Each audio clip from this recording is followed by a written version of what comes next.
marketers were saying the number one challenge that I'm having right now is retaining and motivating my team. This was all during COVID, a really serious morale problem large companies were facing with retention, recruitment. And so we showed up with the opportunity to get them awards and industry recognition. We wanted to make sure our clients were being recognized across industry. How do you come to the decision that that's the right course of action? Nothing's assured. There's no outcome that's assured in any business, but the ones that are taking a step forward and taking action quickly are being rewarded. Alison Lindland, thank you so much for joining us on Top CMO. Jackson, thanks so much for having me. For those in our show who aren't familiar, you are the CMO of Movable Inc. What is Movable Inc? Movable Inc. is a SaaS MarTech company that combines the power of AI-powered content decisioning and automated content generation to help the world's leading brands deepen their customer relationships across channels, modernize marketing workflows, and deliver tangible business results. And just to put that into plain English, we work across every vertical with large-scale, really innovative, forward-thinking brands. And in fact, just last month in New York City, we welcomed 700 of those clients to Think Summit, which is our client summit. And to bring to life who those clients are, we had Meta, Amazon, Dunkin' Donuts, Samsung, Citibank, and that just sort of brings to life the breadth of the application of our software and how we help them solve their critical business challenges. Very concretely speaking, if you were to give an example of what the product does, what's an example, like tactically, of how a marketer might deploy this? Great question. So we're famed, of course, for co-creating the Spotify Year in Review. So the Wrapped email that everybody loves so much and is sometimes maybe a little scandalous for what it reveals about your listening behavior. And if you're in my household, I've got two tweens who are obsessed with Taylor Swift. So I'm pegged as a Swiftie, which I'm steadily becoming.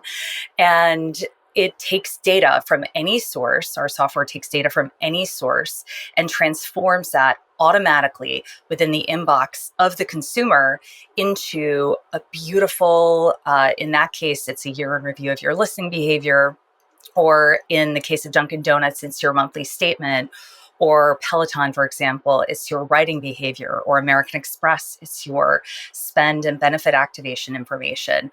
All, again, in real time within the inbox of the recipient. So totally bypassing that very manual and onerous and often very error-prone production process that would otherwise really make it impossible to create those one-to-one experiences that drive tremendous performance. So this is about creating one-of-a-kind marketing experiences for each and every customer based on whatever your data set is, most often their past behavior. Exactly, their past behavior. And then, of course, we can also overlay onto that anything else that's going on in the business. So, for example, real-time inventory, the weather, or any other sort of signal that the business finds important to their consumer behavior. Alison, one of the things I love about your journey, for those who don't know, Movable Inc. is a unicorn company, had a massive fundraising round, I think, in 2022 that pushed your valuation kind of past that unicorn $1 billion mark. But you came on as the 14th employee, like in 2012, and you've, through that journey, you've emerged as the CMO. This is your first CMO role, and I think for a lot of people in our audience, that's kind of the dream trajectory. And so I'd love to hear a little bit about that journey, a little bit about how you ended up at Movable Inc., how you knew it was kind of the right horse to hitch your wagon to, and then what that kind of growth journey has looked like for you alongside the company. I love telling this story because I am so passionate about Movable Inc. And I think that it also represents the evolution of MarTech in general. So I've worked in email marketing my entire career. I started after graduation at Ogilvy Interactive when it was a division of direct mail, just to date myself. And you can always track when there's going to be a large recession when I graduate. So that was 2000. And it was a great time to really cut my teeth because as a junior account person, they really sort of cut the middle management. And I was able to get on the front lines of this burgeoning channel, which was email marketing. I was working on the Jaguar and Goldman Sachs accounts. Then after a little bit of time, I moved over to a New York-based startup that was called Theater Mania, and I was doing email marketing for the Broadway and the national tour industry, which again, at the time was somewhat revolutionary. That industry had really been defined by direct mail, which sounds so quaint, I know, but it was sort of a revolution to think that you were going to market shows online and with email. Then after business school, I went to American Express, which still remains one of my absolute favorite organizations, brands, alma maters, you name it. It's been really foundational for me. And I was on the email and the mobile team. And that was really a transformational experience for me. And I'm happy to go into that in more detail, but just in how I ended up at Movable Inc. I did know that eventually I wanted to go to a startup and be a part of the New York tech startup scene. So through the business school community, I kept one foot really very entrenched with my friends who've become VCs. And I took a leap and I did join a group management platform, which I was at for a year. That unfortunately did not succeed, but through that, I met one of our VCs, Matt Gorin at Contour Ventures. And when that wound down, he introduced me to Vivek. And I remember meeting with him and talking to him about what they had built at Movable. And again, this was, the company was at the time maybe 12 employees. It was right after Hurricane Sandy. We were trying to schedule what was sort of our first catch up. And I remember saying, okay, the subways are out and you sort of can't get, this is pre-Uber, you can't get any transportation. So I think I'll walk to Williamsburg to meet with you. I live in downtown Brooklyn. And he said, I have a car, I'll come to you. And so my challenge was to find anything that was open.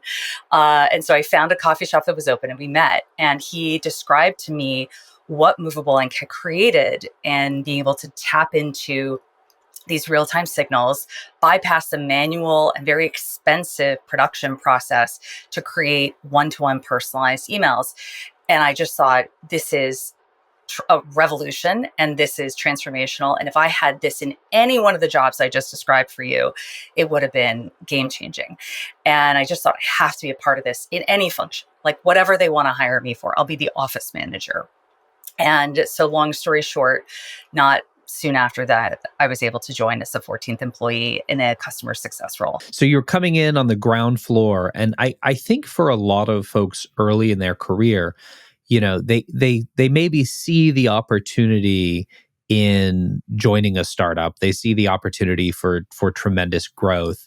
But there's an opportunity cost there. And I think oftentimes a lot of fear in saying, I could come in as the 14th employee and, maybe I don't have a job if we, miss our fundraising round in, 6 months, or maybe it has tremendous growth and it's, career making move. And I'm curious, how did you know, or did you know if it was gonna work out? Was there any trepidation there in making that move? I felt I had such strong conviction that this was a technology that was going to really transform so many different industries with our end users, that I felt as though not only was it going to be not, nothing is assured. There's no outcome that's assured in any business, but that I could be a big part of helping to tell this story because I knew so intimately the challenge that it solved. So it's a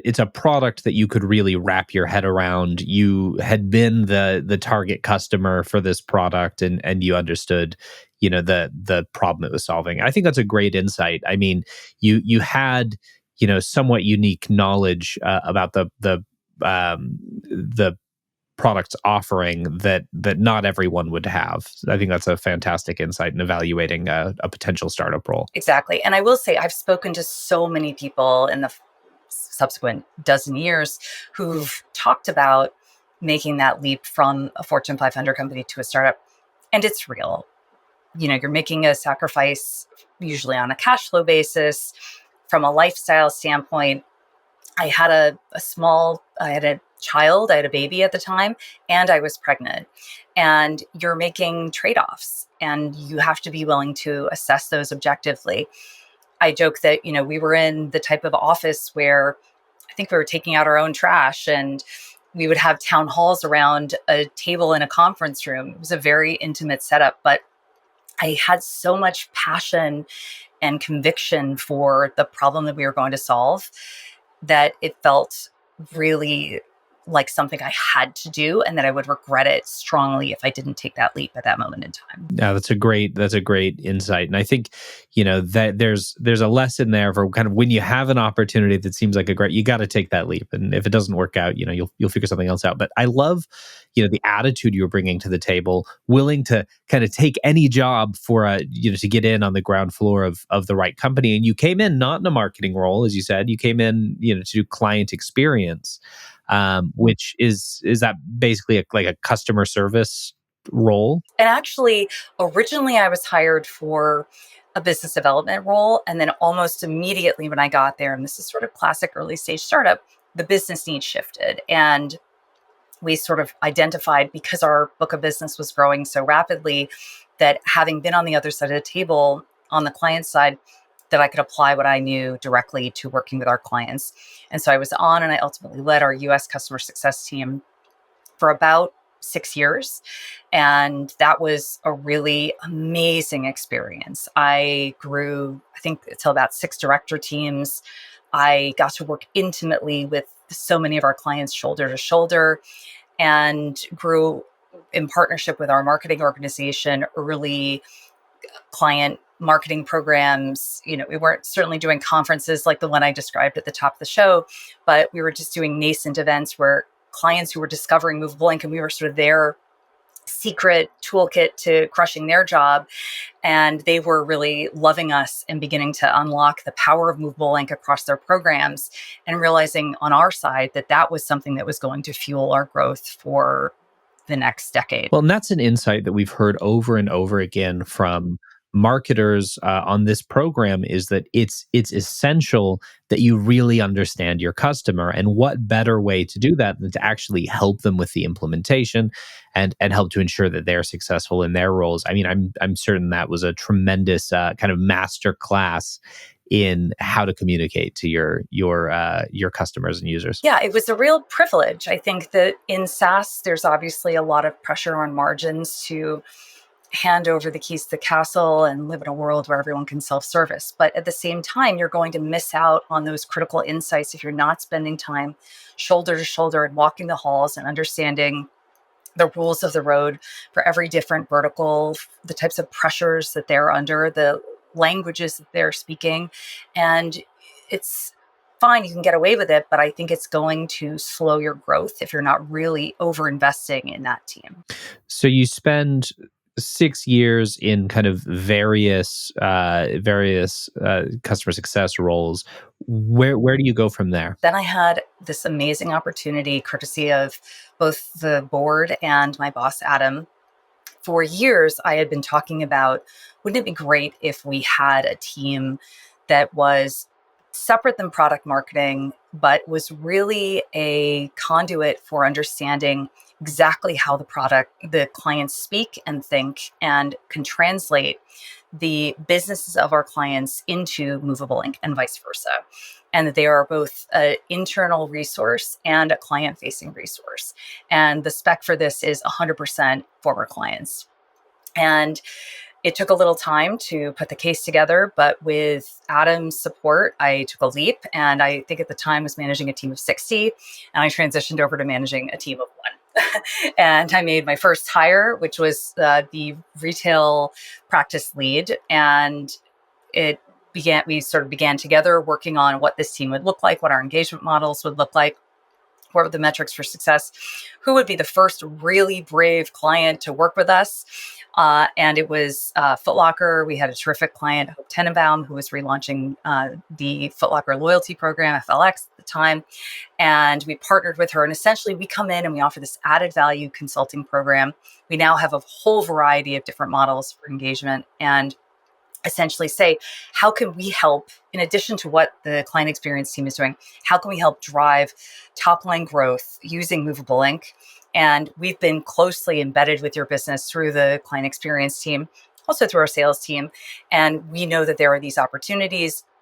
we're going to give you this 6 to 9 month engagement. It's completely added value. We've got people who speak the language of your business, who came from maybe your competitors even, and they're going to be embedded with your team and working on this distinct deliverable. And the results have just been phenomenal. And now this team is 25 people strong. It's a global organization. They cover all the major verticals that we cover as a business.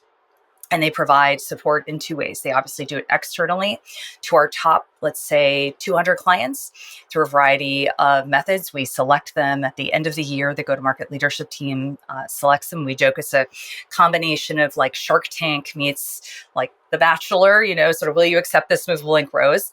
And then throughout the year, we sort of have a ticketing-based system where we assess based on like business need.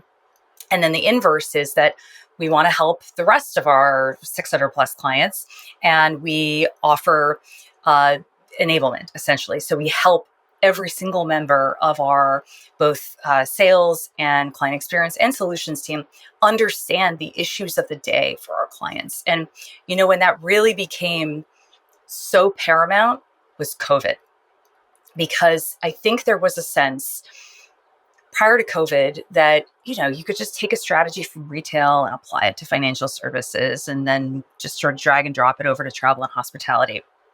And never before in the history of our economy were the walls between those verticals higher and thicker, right? If you were in streaming media, your life was very different than if you were in travel and hospitality, right?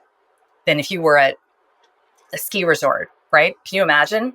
So we could not be copying and pasting our recommendations. We needed to be deep in the language of those businesses and understanding what did COVID mean for them and how could we show up in a meaningful way to drive their business forward in spite of the challenges of the day. So your first big risk was joining a startup. And now your second kind of big risk that you're taking in your career is you'd gotten to a point where you were comfortable, you had a big team, you understood your role.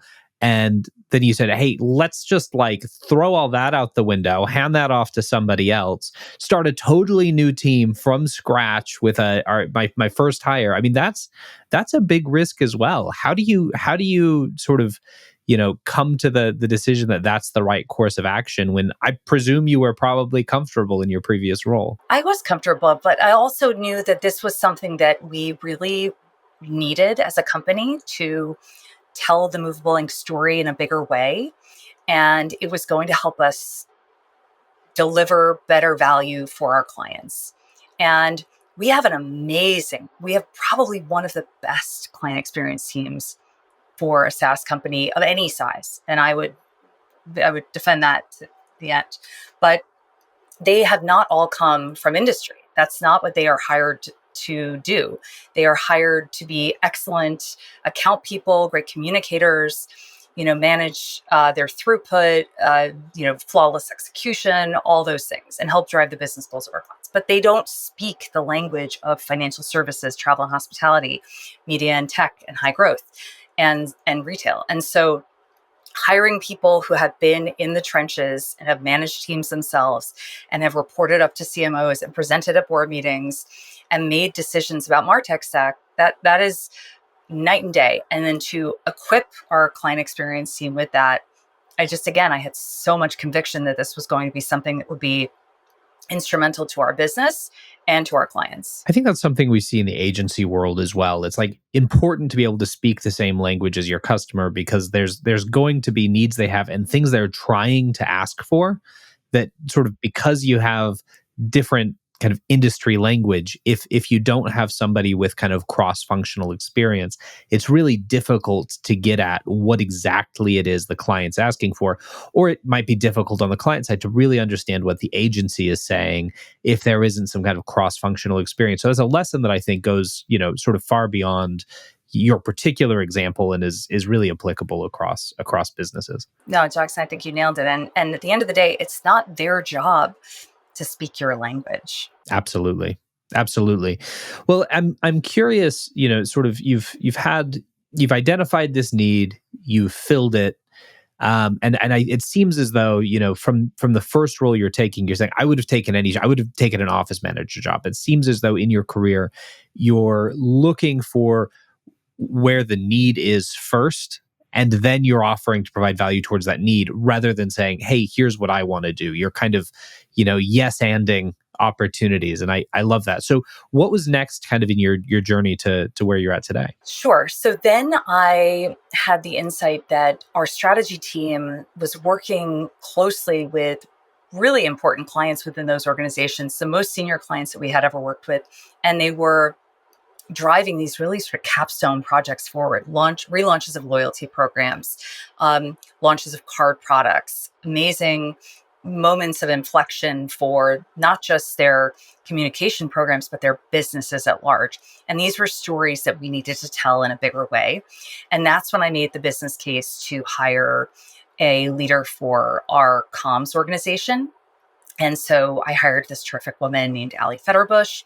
And instead of having her be placed in the marketing organization, we placed her within the strategy team so that she could be fully embedded within the day-to-day motion of the work that the strategy team was doing. And she herself could become completely entrenched in that language. And then she could begin to tell those stories on a bigger platform. And what that showed up as is the number one thing that we invested in those early years was our awards program.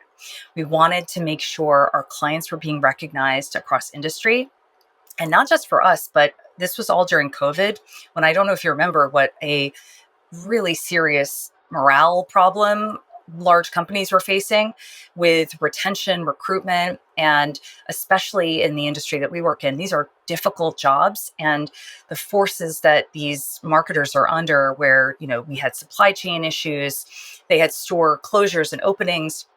There's a lot of challenges. And so marketers were saying, actually, the number one challenge that I'm having right now is retaining and motivating my team. And so we showed up with the opportunity to get them awards and industry recognition and tell the stories of the great work that we were doing with the strategy team. And of course, that became a great flywheel for our case study program, and then people speaking on stage at our conference when we resumed that post-COVID. And so that was then the genesis of my taking over more marketing responsibilities. So shortly thereafter, I think it was maybe 2022, I managed our full content organization. And then last year, I took over our brand organization and our growth marketing organization as well. I want to touch quickly on the decision to place your comms hire within the strategy organization. I think that's brilliant. There was a time long ago, early in my career, I was the sole kind of individual contributor comms guy at a tech startup, and existed as like sort of an appendage to the marketing team. But the marketing team didn't kind of know what to do with me or how to make use of my skill set, and so I was left kind of to figure out my own ways to add value.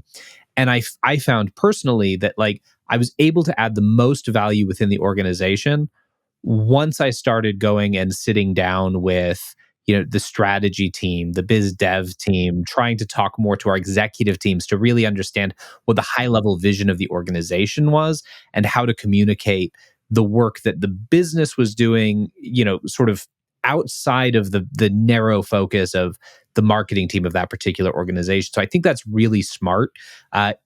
Even if you kind of don't have a comms person necessarily reporting to a manager outside of the marketing organization, at least making sure that they're well networked across the organization and able to understand, the priorities of the business beyond just the kind of sometimes myopic focus of the marketing team. That's brilliant. No, I mean, you nail it. You sort of have to be, like, in the political terms, I think they call them an embed, right? So you're just on the bus and you're not a business partner. You're just hand in glove and you're in all the meetings, because especially in a remote organization, which we were at that time during COVID, and now a hybrid organization, it's just not enough to meet with people weekly and say, what's going on? Got any great stories? People don't think that way when that's not their job. you've got to be hunting for those stories. You've got to be cultivating those relationships yourself. And sometimes I think people thought Allie was on the strategy team because she was going to the meetings and people were happy to share those stories because they had a personal relationship with her. Here you are now as the head of marketing at Movable Inc. And I'm curious, kind of as you came into that role, what was your vision for what marketing could become at Movable Inc.? And then I'm curious to hear some stories about like things you tried that worked really well, and maybe examples of things you thought would work that when you tried out, like really just kind of fell flat on their face. So I think that ultimately, my vision for marketing has been what has been the key to our success all along, which is helping our clients succeed and doing so across organizations and being loyal to them as individuals and supporting the growth of their careers. And it's important to remember brands are phenomenal, but brands are not making decisions to hire SaaS companies. Brands are not implementing technology. Brands aren't managing teams. It's marketing leaders that are doing this. And I've been here now for 12 years. I have seen people go from analysts to CMOs. That is what happens over 12 years, right? And when you show up for these people in good times and bad, when you answer the phone at 11 o'clock at night, 3 a.m., and you push forward and you deliver for them, they'll also show up for you. And one of the best ways that I think our clients have helped us grow is often bringing us things that they'll say, I don't know if this is actually a Movable Inc. problem or issue, but can you help me talk through this thing? And what a privilege it is for us to be in those rooms, right? So making sure that our marketing programs are designed to facilitate those opportunities where we can help them connect with each other and support each other, and where we're constantly facilitating opportunities to listen and learn and drive our product roadmap and show up for them when the need arises. I love the insight there. I mean, ultimately, people buy from people. It doesn't matter if you're in a B2C business or a B2B business. People ultimately, identify folks they want to do business with, who they know they can trust, who they can rely upon to fulfill their need. And if you're nurturing those relationships, and if you're letting people know that you're there for them, they'll reward you with their loyalty in their business. And I think that's a tremendous insight. And, I think we have really focused on our culture at Movable Inc. We've done a great job as we've scaled. We're a 600-person global organization. And I think we've focused a lot on that at every level. And that has trickled through really strongly to not just our clients, but also our business partners and also our vendors. And that has paid off in spades. It's hard to maintain that. Obviously, we've all had hiring needs that you're trying to fill quickly and you wish you could sort of just get the right person there.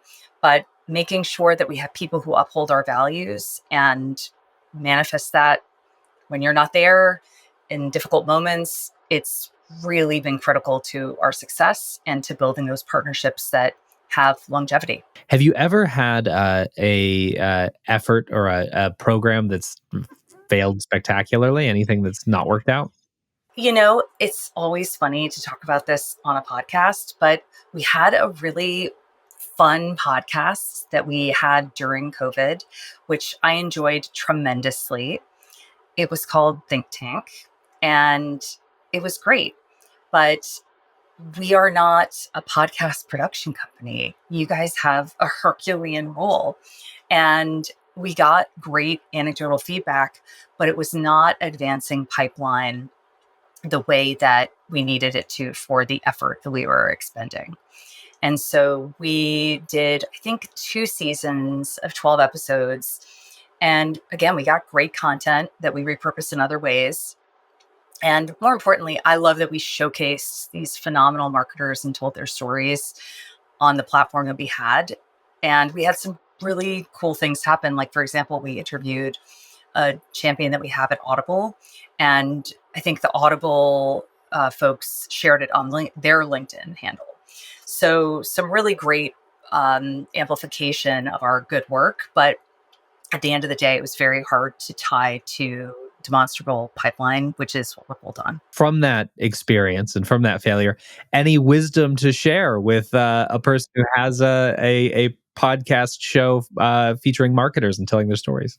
Oh, I mean, you guys are pros, and it's a totally different ballgame. For us, what we did learn was a lot around video. So our ICP loves the videos that we produce, and we get great feedback on that. So we've doubled down on our video production, showcasing, guess what? That strategy team. And they are bringing the insights that they are learning from the field onto your screen, and we're beginning to buy ads against this. And then additionally, we now have one of the best flywheels for client testimonials that I could have ever imagined. I mean, just 2 or 3 years ago, we really had a real dearth of strong blue chip client testimonials. And then at Think Summit this year, I think Ali had a line out the door and telling amazing stories. And we're about to go to Think Summit Europe in London, and we're getting those ready, and same story over there. So I'm incredibly proud of our video and multimedia storytelling. It just so happens that podcasting is not our muscle, and that's fine. I enjoy a lot of podcasts. I love yours, but it's not something that we need to be doing day in, day out. Would you share one of your favorite client success stories? Is there one of those stories that you that really stand out? I mean, there's so many. I think that, one of my favorites is, I just mentioned Audible. We have this terrific client, Rich Allen Page, who has worked with us, I think, almost since the beginning. And, he is one of the most ingenious marketing leaders I've had the pleasure of working with closely. He was at American Express on the central email team there for, I think 7 or 8 years. And we're so proud of the work that we do with American Express. They were one of our first 10 clients, I believe. And they did and still do some of the most pioneering emails in existence, like on the planet, in terms of how technologically advanced they are. In particular, the MX Offers program, they really sort of set the bar for personalization. So he really drove a lot of that.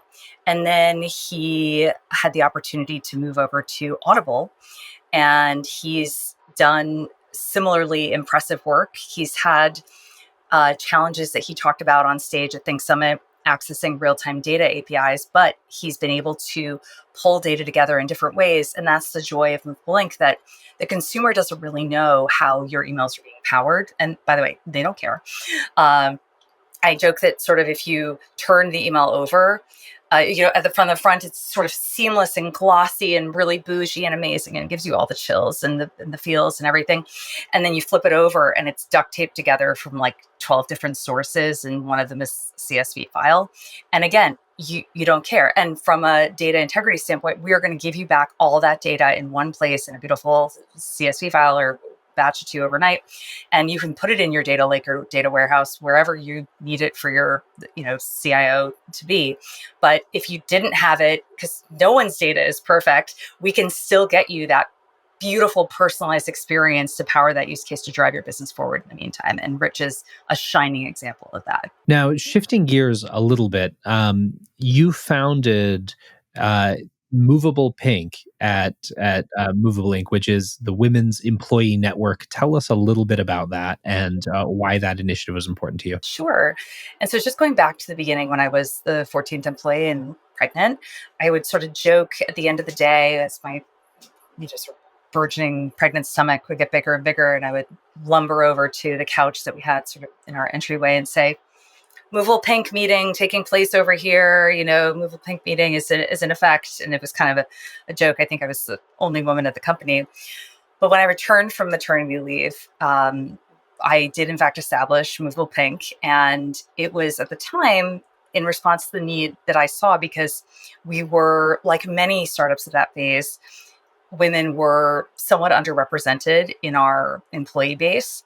And I'm really proud of the fact that we are now, I think equal footing completely, if not more, maybe the majority of the population of the Movable Inc. employee base. So that need has been completely met. But the mission remains the same, which is to support the professional development of the women at Movable Inc. and do so in a variety of different programming formats. So we do professional development workshops. We bring in external speakers. We host internal events where we have different speakers from across all of our offices. And then we also, of course, host really fun social events. And we've just begun hosting external events. And we had a really moving and very, very powerful panel. There was a breakfast at Think Summit that was about charting your path to the C-suite with 4 CMOs. And we had about 60 women. I mean, it sold out in a minute. And it was real early. It was at 7 a.m. on the second day of Think Summit. So this is after our incredible after party the first day. And we were joking, who's not daunted about your 7 a.m. wake up? A bunch of women on their way to the C-suite. And it was just amazing. The candor, the humor, the camaraderie in that room was amazing. And the number one ask was, what's next? I love that. I love that story. It reminds me, I was talking to, and I think there's a tremendous need, by the way, in a lot of SaaS companies and technology companies in general. I remember talking to Carl Sun, who used to be the CEO of Lucid Software, and he was, one of the founding team there. And I remember him talking about the early days of the company, sort of less than 10 employees, but coming up on 10 employees, all engineers, all dudes sitting in a basement just coding all day. And he looked around and he said, we're starting to grow quickly. We're getting revenue. We're going to be hiring a lot of folks here coming up, and we have to make a concerted effort right now to start bringing women in the door and hiring them, because otherwise it's going to become a lot more difficult if we wait until we have 20 employees or 40 employees to take an active effort to hire women who are great team members and great at their job, who can help to set a culture that isn't like overwhelmingly male. It's just going to get harder to do. And so he made a point of, at that point, starting to shape the culture actively through his hiring decisions. So I love that you took an active role at that really early stage in helping to shape the company culture. And I think that's an important role of really CMOs in general. You talk about CMOs as kind of change agents in an organization, and would love to hear a little bit about your thoughts about like a CMO's impact on culture and in general on the trajectory of an organization. Sure. And I think you're spot on that CMOs are beacons for organizations, both internally and externally. And right now we're seeing a little bit of an existential moment for the role of CMOs, especially I think in B2C organizations where the pace of change has never been faster and the pressure has probably never been greater. And I think that the tools and the choices facing them are all new, right? This is not 5 years ago. The path is completely uncharted and they're being asked to be incredibly brave. And what we're seeing is that the ones that are taking a step forward and taking action quickly are being rewarded. Because what's different now than the different tech revolutions that I've been a part of in the past, and I'm speaking about the nascent web in 2000, the mobile revolution that came in 2010, is that the pace of change is exponentially faster.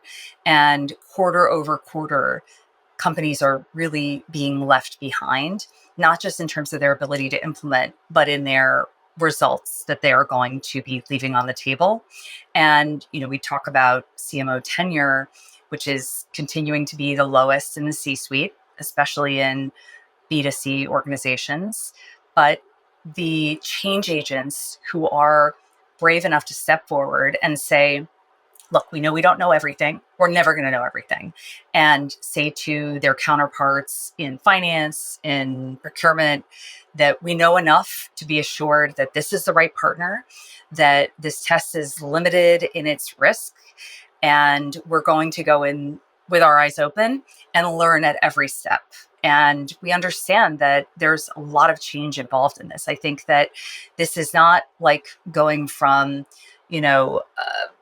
Model T to the cars we know now. This is almost like going from, in some ways, a horse and buggy to a spaceship in terms of the transformation to the productivity and the workflow and the outcomes. And we recognize that there's a lot of cultural change involved in that.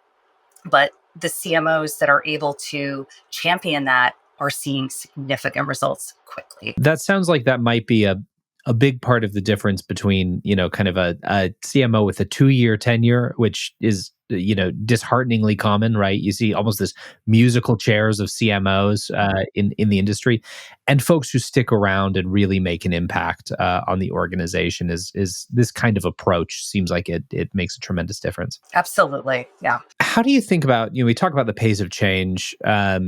AI is the topic of conversation for kind of everyone today. How do you think marketers can be using AI in their day-to-day workflows? I think there's so many ways that marketers can be thinking about AI. And in our own team, we think about AI all the time. The first one is obviously automation. But in terms of how marketers are using our tool, which is DaVinci, it's first and foremost really about performance improvement and making sure that you are no longer living in a world where marketers are guessing. And that I think is one of the biggest sort of secrets and frailties of our industry is that you have incredibly smart people who are making very, very difficult decisions in a vacuum that have huge consequences. And CMOs' careers are hanging in the balance on those decisions. And then additionally, you then have these very smart teams who are completely encumbered by the manual work required to execute that. And sort of tragicomically, so much of that work never gets seen because of the state of open rates today, right? I mean, at best, 10% of your list is opening this beautiful piece of work that you've just spent 3 weeks working on and QAing and delivering, right? And the way that our product, DaVinci, works is that it takes out the guesswork, it takes out all that manual curation and QA, and it allows the emails to be auto-generated based on the individual's actual preferences. And more than their stated preferences, what the model actually can tell us about them that they would have never been able to articulate themselves. And again, that yields significant performance improvement, which is, of course, what every marketer is here for. So going back to the beginning of your career at Ogilvy as a part of the direct mail division, I heard a hot take on this show that I thought was really interesting, and I think is backed by some data. And the hot take was that, like, the big overlooked thing in marketing that marketers should be considering adding to their stack is direct mail, right? That, like, this is an area that used to be really crowded, and has become much less crowded, and is in fact an opportunity to surprise and delight customers or prospects. What are your thoughts on that? I wouldn't snooze on direct mail for the right product.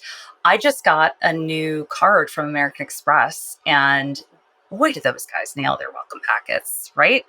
It is a beautiful, elevated experience, and they just know how to bring you into the fold. So that is the right moment to be really investing in that experience. But at the same time, I am working from home today. And when I ran downstairs to get some lunch, I'm also throwing out about 9 out of 10 of those pieces because they're not personalized to me. So, as with everything, I would say, how are you using the data to make sure that it's timely and actionable to your consumer? Absolutely. I think one thing that always brings, every election cycle, direct mail comes back to top of mind, because all of a sudden, if you're in a competitive race or a competitive district, your mailbox, kind of fills up with political mailers, and it always comes back to my top of mind. Like, what could I be doing with direct mail that I'm not right now? So, yeah, that's interesting. So what's next for Movable Inc? Oh, there's so much. First and foremost, we are about to go to Europe for Think Summit Europe, which we're incredibly excited about. We have a jam-packed agenda for Europe's leading brands that are speaking. We have a big announcement coming for our keynote. So I would check out thinksummit.co.uk for that, which will probably be out by the time this podcast drops. And then, of course, we are working with our clients on DaVinci, which again has just been, I feel like I'm getting a master's in AI just by sitting side by side and watching the strategy team work with all of them. We just had our strategy team on site in New York last week, and everyone was talking about the outputs of their engagements. And it's been such a privilege to watch these organizations go through these transformations.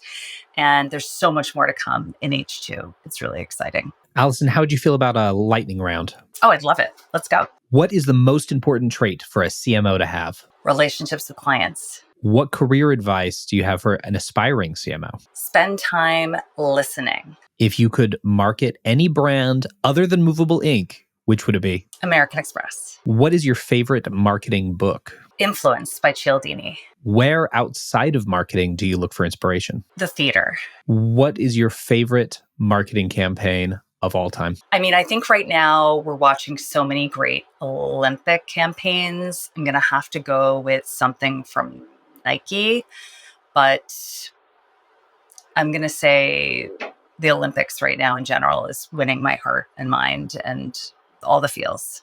I know this is a lightning round, but I almost, as an aside, have to say I saw this brilliant tactic. It's from, I don't know, it's from probably the 90s. It was a Puma thing where what they'd done is they weren't allowed to market around the Olympics, but they got their athlete to wear Puma contact lenses, which was just incredible. I don't remember who the athlete was. I think it was Adidas had like the exclusive that year around the Olympics, and it resulted in a new rule that actually prevented people from wearing like branded contact lenses. It was incredible. I'll have to look it up, and maybe we can drop it in the show notes. But amazing, right on. What is your favorite theatrical production? You said you loved looking to the theater for inspiration. I mean, I absolutely loved Hamilton, just to get basic, but I'm going to see Oh Mary, which I'm really excited about. Very nice. Anything we didn't discuss that we should have? No, this was a delight, and I really enjoyed being here today. Wonderful. And for members of our audience who want more Alison, where can they follow you? Where can they keep up? Sure. Find me on LinkedIn, but also check out movableinc.com and sign up for our newsletter. We use lots of Movable Inc. in our newsletter. Love it. Alison Lindland, thank you so much for coming on Top CMO.